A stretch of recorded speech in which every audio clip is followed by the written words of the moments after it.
Tomorrow was the last day of 2018, and it was a year for the record books. We saw major action on immigration, a diplomatic realignment, a Supreme Court confirmation, and even a royal wedding. Fox's Shephard Smith takes a look back on the events that shaped the last 12 months. 2018 brought an election that shook up D.C., major action on immigration, and a showdown over a Supreme Court nominee. Those stories and more dominating the headlines in 2018. The year kicked off with a big mistake in Hawaii. An emergency alert system falsely warned of an incoming missile from North Korea. The incident led to calls for changes in the alert system. Lawmakers in Washington started their year with a partial government shutdown. It lasted 3 days before Republicans and Democrats cut a deal on spending and immigration. President Trump got into a trade war with China after slapping new tariffs on some products. He said it was payback for unfair treatment.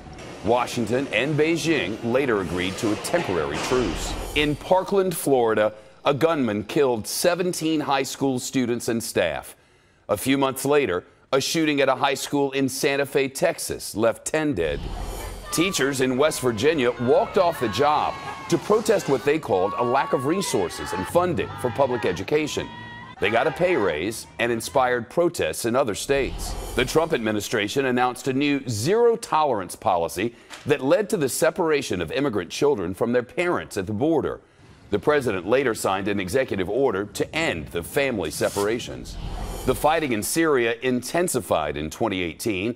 A suspected chemical attack on civilians prompted a second round of U.S. missile strikes on Syrian targets. North Korean leader Kim Jong-un met South Korea's president in the DMZ, setting the stage for President Trump's own summit with Kim. The two leaders agreed to try to ease military tensions and work toward denuclearization. America's dad, Bill Cosby, convicted of sexual assault and sentenced to 3 to 10 years behind bars. His lawyers said they would appeal. President Trump announced the U.S. withdrawal from the landmark Iran nuclear agreement, and the feds reimposed sanctions against Iran, while European leaders said they would work to save the deal.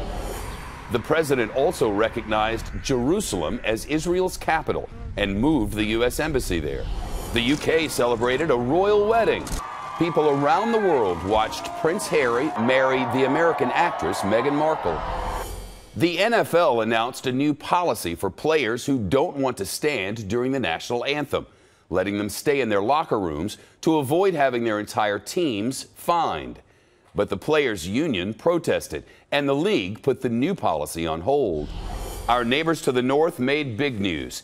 Canada became the second country to legalize recreational marijuana. Uruguay was the first. Supreme Court Justice Anthony Kennedy retired, and President Trump nominated Judge Brett Kavanaugh to replace him. That led to emotional hearings over decades-old accusations of sexual assault. Judge Kavanaugh denied the accusations, and the Senate confirmed him. Divers rescued 12 boys and their soccer coach from a cave in Thailand. They were stuck there for more than 2 weeks, trapped by rising waters. In the Russia investigation, the former Trump campaign chair Paul Manafort convicted of tax and bank fraud. He also pleaded guilty to 2 counts of conspiracy. Special counsel Robert Mueller later accused him of violating that plea deal by lying to investigators. America said goodbye to war hero, Senator and former presidential nominee John McCain. The Arizona Republican died of brain cancer. He was 81. The Senate voted unanimously to condemn Saudi Arabia, saying the Crown Prince was responsible for the murder of the Washington Post columnist Jamal Khashoggi.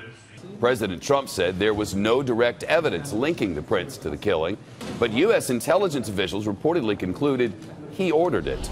The Florida Panhandle took a direct hit from Hurricane Michael, one of the strongest storms ever to hit the U.S., and parts of the Carolinas devastated by Hurricane Florence.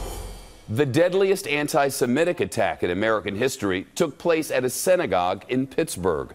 The gunman opened fire during Saturday services. 11 people killed.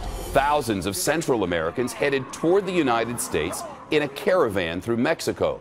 President Trump deployed the military to the southern border a few weeks before the midterm elections. And in those midterms, a split decision.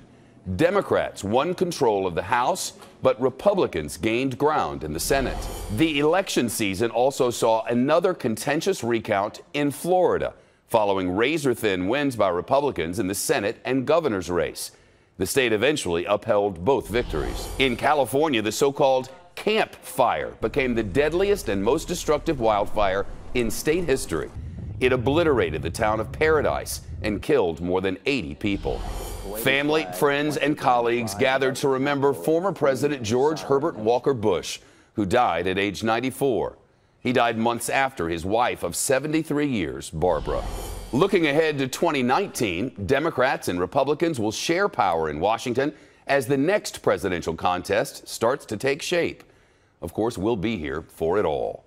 In New York, Shephard Smith, Fox News.